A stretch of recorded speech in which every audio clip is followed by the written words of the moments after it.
You have waited long, you have waited hard, and you have lived through every single one of my excuses because my life got hectic all of a sudden. But now, the time has come.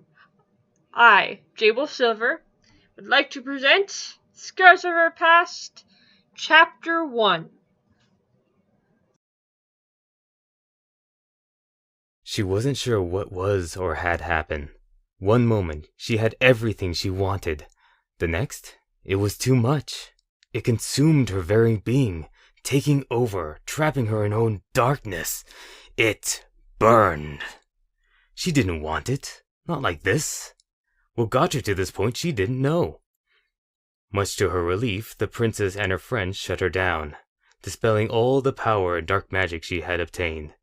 She was grateful, but now all that was left was the shell of a girl who once had everything. Almost everything. She knew that. In that moment, as the princess helped her to her feet, she realized that all of that power was never what she truly needed. Now, she had to figure out what she did need. As if natural to her, Sunset apologized for the first time in over 6 years, and she truly meant it.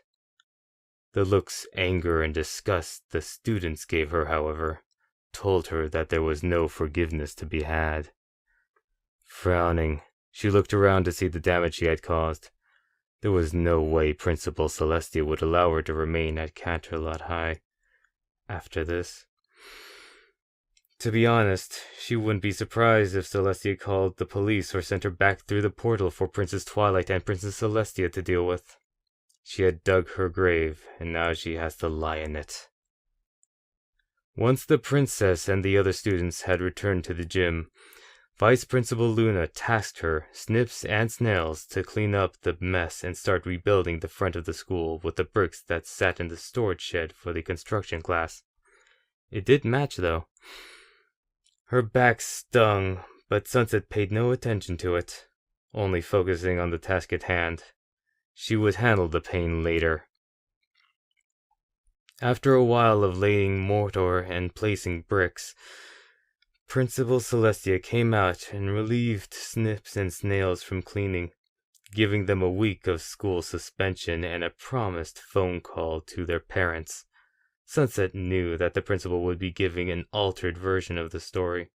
No one would believe what had really happened. For another half hour, Sunset worked in silence, wincing every time she shifted her back. She didn't notice, but Celestia watched her the entire time, studying her almost. Both of them shifted their attention as Fluttershy, Applejack, Rainbow, Rarity, and Pinkie all gathered around the portal to bid Princess Twilight and Spike farewell. Neither of them could hear what was being said, but a few glances to Sunset made the girl cower behind the wall. I really screwed up. They almost hate me. Sunset couldn't bring herself to look at them any longer, and soon enough, Twilight passed through the portal just as it closed. The younger girl frowned. She was stuck for another 30 moons. However, she had never planned on going back to deal with Princess Celestia.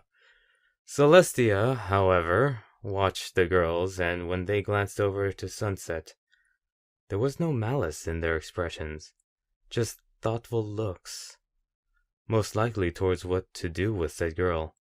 Once they all dispersed for home, Celestia walked over to the fiery-haired girl. Sunset, can I see you in my office, please? Sunset nodded and got up carefully before following the principal to her office. Principal Celestia waited for Sunset to pass into the room before she shut the door and sat at her desk. Please, sit. The younger girl accepted graciously, though she kept her gaze on her feet. So you've destroyed the front of the school and left a crater in our middle of our courtyard. By all accounts, I should expel you or call the police. Sunset knew this was coming, and at the moment, she felt too emotionally numb to care. She just nodded. However, Sunset shoot her head up to look quizzically at the principal. After talking with Twilight and Vice Principal Luna, I'm not sure that would be the best option. The girl just stared on. dumbfounded at what she just heard. Was Celestia really just going to let her stay? After everything she'd done? She would be allowed to stay at Counterlot High? Why?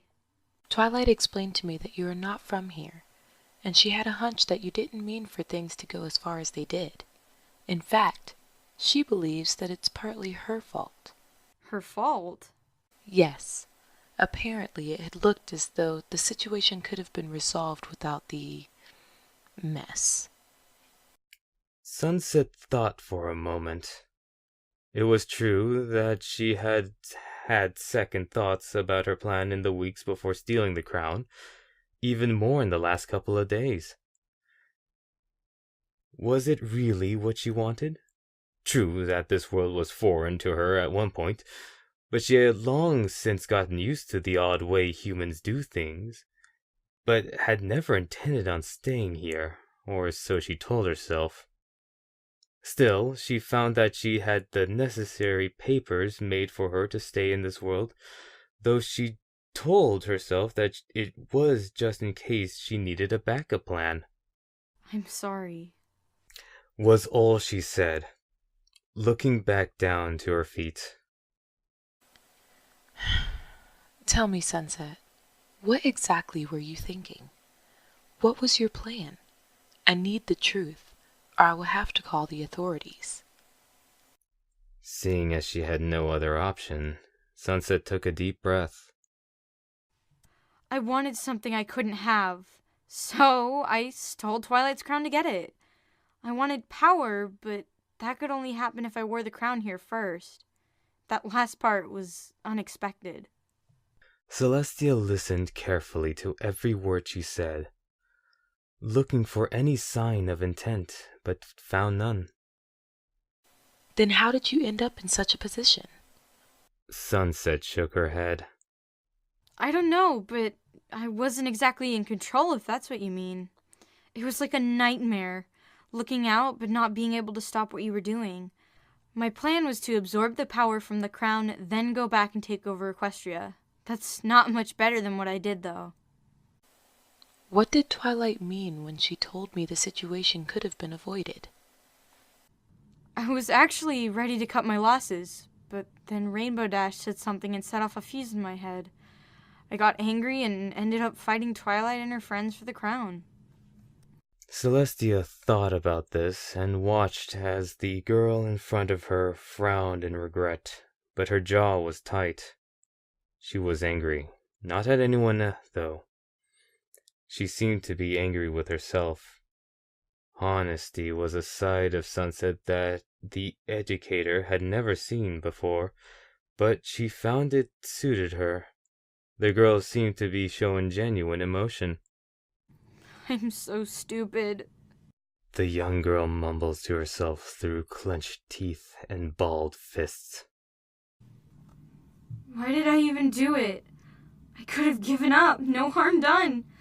Twilight could have just taken the crown and I could have just tried to live here. Not much of a life, though. Tears of anger started to sting at Sunset's eyes. Princess Celestia was right. I wasn't ready. I'm a selfish, egotistical girl with anger management problems who never listened to her teacher. The one pony who actually cared. Now what do I have? Sunset wrapped her arms around her stomach and let out a quiet sob. I'm alone. She warned me and I was too stubborn to listen. Why now? Why is this just sinking in now? Celestia watched the internal struggle the girl was having. She wanted to go around and hug Sunset to calm her down, but this wasn't the time. She needed to battle this out. Something was different about the teen now. She could see it. The look in her eyes changed. Even when angry, it was softer. Once Sunset calmed down, Celestia spoke again. Sunset, you know I cannot let this go unpunished, but I have a feeling it's going to be hard around school for a while. So, in light of that, you are going to attend suspension with snips and snails before returning to regular classes. Her tone was as stone cold as it had been when the conversation started.